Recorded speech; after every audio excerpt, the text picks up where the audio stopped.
Bir dənə də xoş olmayan bir xəbəri deyim ki, bu günlərim oxudum, yəqin siz də oxuyursunuz. Məsciddə görsən mövlud keçirdirik.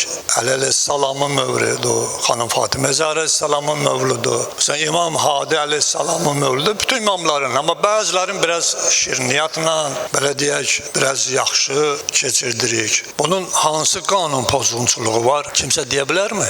Əqidə azadlığı, qanunlar hamısı bizə imkan verir ki, bu günlərim Azərbaycanda din azadlığı, əqidə azadlığı bərpa olubdur. Biz komünistin dövründə yaşamırıq. Biz azad bir ölkədə yaşayırıq, müstəqil bir ölkədə yaşayırıq. Bundan ötəri qanlar tökülüb, canlar verilibdir. Əgər qanun pozulmursa, bunu keçirtmək bizim bir əqidəvi məsələmizdir. Əgər biz çıxıb nümayiş eləmiriksə, biz çıxıb nə eləmiriksə, qanun icazə verir ki, məscid daxilində dini, mövlud, bayram, cümə və ilə axırı bu kimi məclisləri keçirdə bilərik. Biz burada hansı qanunu pozuruq? Hiçbir şey. Amma xəbər nədir? Yəqin ki, çoxlarınız oxudu. Nehram kəndində, Naxçıvanda İmam-ı Zamanın mövludun keçirdikləri dindarlar meçidin içində. Daha mən bilmirəm orada nə qanun pozunçuluğu olub. Heç nə deyilmir. Keçirildiyinə görə, orada uşaqlara şirniyyat verildiyinə görə, meyvə şirəsi verildiyinə görə onları 1500-dən cərimə eliblər. 1500 manat cərimə eliblər. Məhkəmə qərar çıxar 1500 cərimə elib. Çox qəribə bir məsələdir.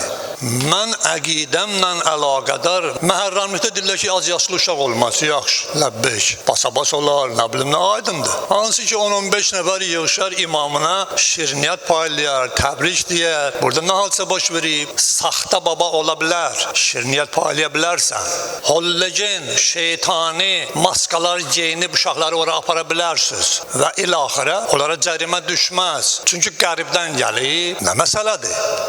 Yəni baxırsan ki, nədir? Artıq Şiə əqidəsinə, İslami Şiələrin əqidəsinə olan qarşı bir əməldir. Mən bu cür qiymətləndirəm. Hər kim nə inir özü bilər. Biz eseri kommunist, ateist dövlətində yaşamırıq. Mən əqidəm budur. Mən imamıma mövlud keçirdəcəm, balamı da geyindirəcəm, meçidi də gətirəcəm. Pozğunçu yerlərdən gedim qutarım milləti.